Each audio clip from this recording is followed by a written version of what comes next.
And it's time now for Uncancelled. And this is where Britain's top commentators speak out on controversial issues without the fear of the cancel culture sweeping the rest of the media. And Prince William will appear alongside Hollywood A-listers tonight at a reception during his US trip. Earlier today, the Prince hosted a bilateral meeting with the President of Ecuador and then unveiled his Earthshot Prize finalists. In a gushing chat with the South American leader, he praised the country's crucial and fantastic work battling climate change. The Prince had earlier told reporters, "I know our generation can take the bold action we need to make changes towards a healthy and sustainable world." It came as Wills yesterday held a high-level meeting with the UN chief Antonio Guterres ahead of a climate summit tomorrow.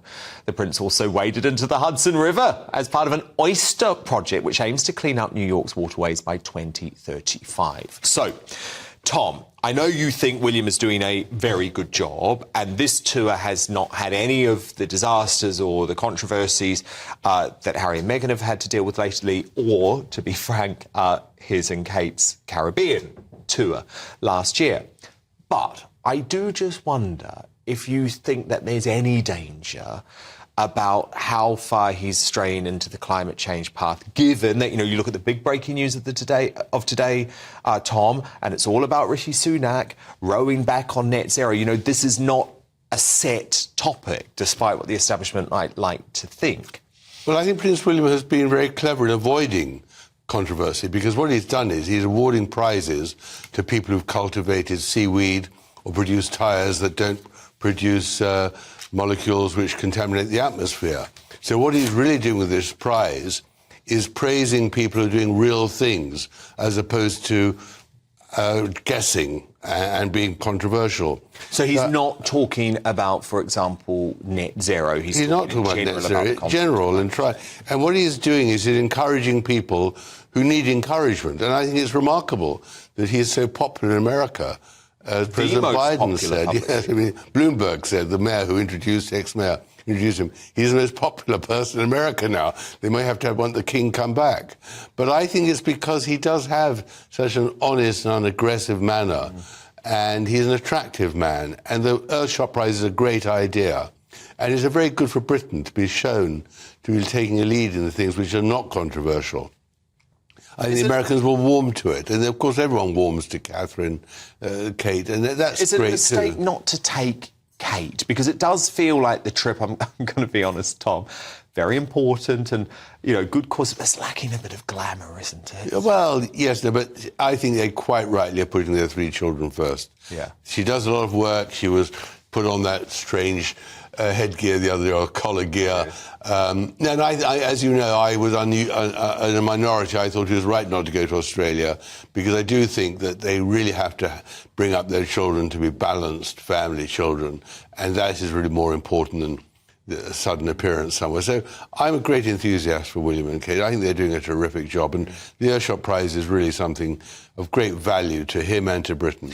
And he's certainly going through a purple patch at the moment, isn't he? He's come into his own, he feels confident, and it doesn't look like, it's remarkable when we think about it, Tom, those allegations from Harry, of him being a bully and a physical abuser, all of those sorts of things, haven't actually damaged him at all. On the contrary, I think got a lot of sympathy. And I think he had another very good idea of using some of the land, which got a lot of land, the Duchy of Cornwall, to try and house the homeless.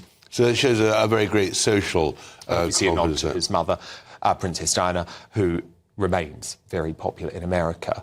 But look, royal controversy never far away, Tom, because Prince Harry's 39th birthday was publicly ignored by the royal family. Every single senior member of the royal family, every single social media page. That has never happened before, Tom. So does that suggest that relations are at an all-time low? Well, it suggests that they've finally seen reason. Finally, after all this time, they're going to ostracise and forget Harry and Meghan completely. And I thought it was quite awful that a lot of the media coverage of their trip to Düsseldorf, because, as I predicted last week, they've used the whole of the Invictus Games to promote themselves. None of the coverage actually was seeing a race by these veterans. Well, apart from on this show, Tom, I've got to be honest with you, the coverage has been falling. Absolutely falling. We're the only people who criticise them. Well, nothing. What's changed is bizarre. I tried to find out myself why nobody's actually criticising the Sussexes for using the veterans to launch themselves. And we started last week with saying how appalling it was that she was using the family there and ignoring her own family. And only yesterday, her father, who is very ill, says, he's desperate to see his grandchildren before he dies. He's convinced he's going to die any day.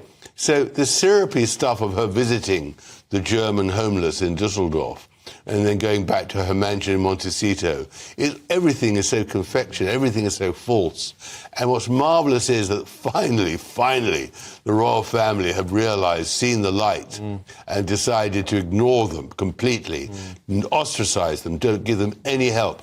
And I hope that next time they land in London, they have to go through customs and immigration like the rest of us. That would be nice, wouldn't it? There is a theory that Harry and Meghan are starting to work with the British newspapers again, despite promising that they would never talk to those nasty tabloids. So maybe. Well, I think there is one tabloid who gave them such gushing coverage this week. I think we can guess who their new best friend will be. Something is going on. Something is going on, and Bauer will be across it. Tom, thank you so much. We will speak next week.